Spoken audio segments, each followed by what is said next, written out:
প্রিয় শিক্ষার্থী বন্ধুরা, আজকে আমি তোমাদের সামনে একটি ক্লাস 8-এর উপপাদ্য নিয়ে এসেছি এবং সেটি হচ্ছে উপপাদ্য নাম্বার 7। তো সেটি এখন আমরা প্রমাণ করব।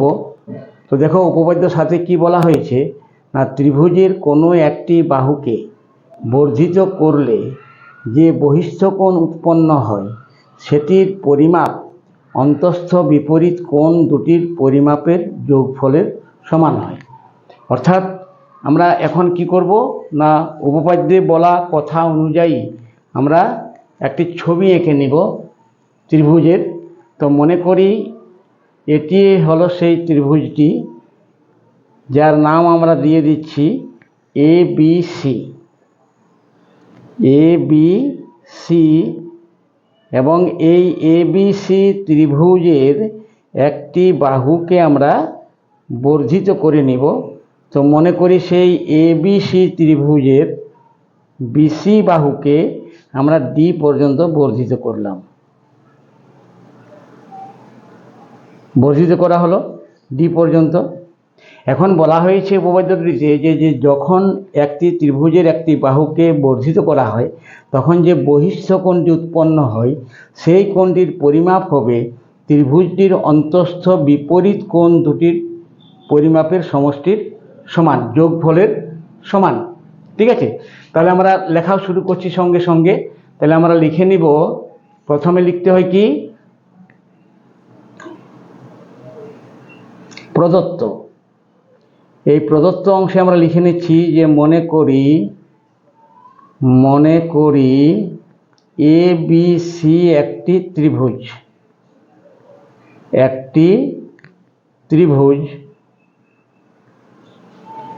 এর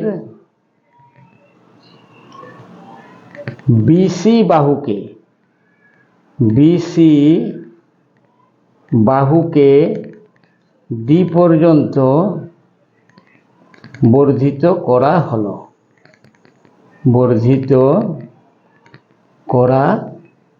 হলো।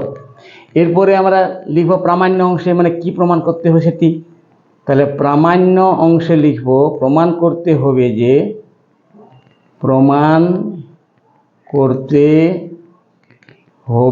যে বহিস্থ কোণ ACD কোণ সমান অন্তঃস্থ বিপরীত দুটি কোণ লিখে দিব। একটির নাম BAC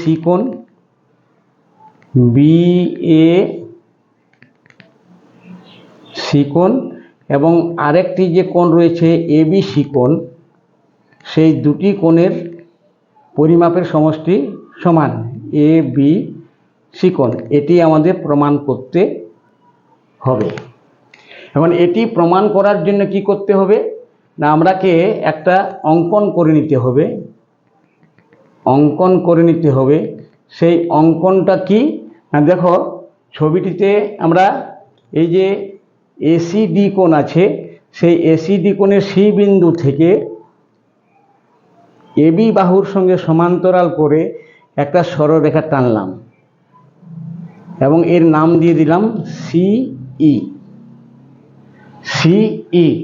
এখন একটা কথা বলে রাখি যে কোনো উপপাদ্য প্রমাণ করার সময় তোমাদেরকে কিন্তু সেই উপপাদ্যের আগের উপপাদ্যগুলো খুব ভালোভাবে মনে রাখতে হবে। সেই আগের উপপাদ্যগুলোতে কি বলা হয়েছে এবং সেগুলির সাহায্য নিয়ে তুমি করতে পারবে।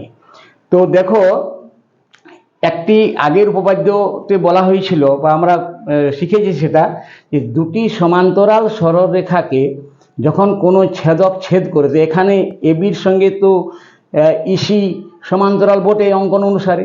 তাহলে যদি এবি সমান্তরাল ইসি হয় আর এসি যদি ছেদক হয়, তাহলে ACE কোণের সঙ্গে BAC কোণ সমান হবে, অবশ্যই হবে।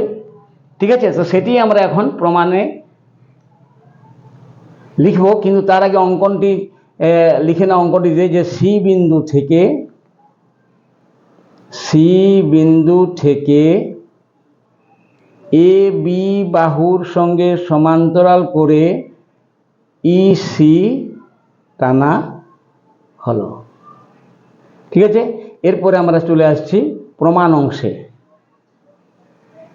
প্রমাণে তাহলে আমরা এখন বলতে পারি ছবি অনুযায়ী, ছবিতে যেটা আমরা দেখতে পাচ্ছি যে এবির সঙ্গে যখন ইসি সমান্তরাল আর এসি যখন ছেদক হয় তখন এসিই কোণ সমান হবে বিএসি কোণ একান্তর কোণ বলে।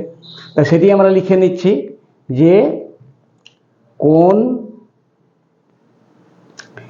এসিই, কোণ এসিই সমান কোণ বিএসি। কখন না, যখন এবি সমান্তরাল ইসি এবং এসি ছেদক, এসি ছেদক, সেটা আমরা লিখে নিলাম। আবার ছবিতে আবার দেখো, ছবিতে এবির সঙ্গে তো ইসি সমান্তরাল বটেই।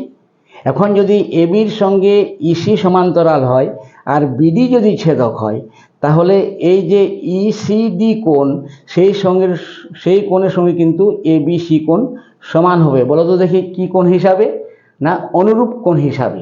অতএব সেটিও আমরা লিখে নিচ্ছি যে আবার ইসিডি কোণ সমান এবিসি কোণ, এবিসি কোণ। যেহেতু লিখে দাও এবি সমান্তরাল ইসি, আর এবার কিন্তু ছেদকটা কি হবে, বিডি, ছেদক হবে বিডি। তাহলে ছেদক হবে বিডি ছেদক। এই পর্যন্ত আমরা লিখে নিলাম। এখন দেখো এই এসিই কোণের সঙ্গে বিএসি কোণ সমান আর ইসিডি কোণের সঙ্গে এবিসি কোণ সমান। তাহলে আমরা সমানের বাম দিকে যে দুটি লাইনের দুটি কোণ আছে সেগুলোকে আমরা যোগ করতে পারি। অতএব আমরা এখন বলতে পারি যে কোণ এসিই যোগ ইসিডি সমান হবে বিএসি কোণ যোগ এবিসি কোণ, এবিসি কোণ।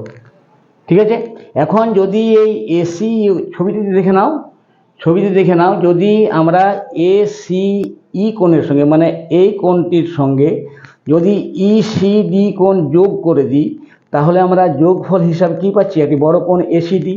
তাহলে আমরা এসিই যোগ ইসিডি এই যোগফলের পরিবর্তে আমরা লিখতে পারি অতএব কোণ এসিডি সমান কোণ বিএসি যোগ এবিসি কোণ।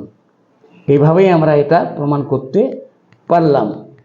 ঠিক আছে, তাহলে আশা করি তোমরা বুঝে গেছো। এখন এখানে আমি ভিডিওটি শেষ করছি, তবে ভিডিওটি শেষ করার আগে তোমরা আমাকে জানাবে যে তোমাদের ভিডিওটি কেমন লাগলো। আর আরেকটি কথা, যদি এখনো পর্যন্ত তোমরা আমার চ্যানেলটিকে সাবস্ক্রাইব না করে থাকো তাহলে সাবস্ক্রাইব করে নিবে এবং বেল আইকনটি প্রেস করে রাখবে। তো এখানে শেষ করছি। সবাই ভালো থেকো, সুস্থ থেকো, ধন্যবাদ।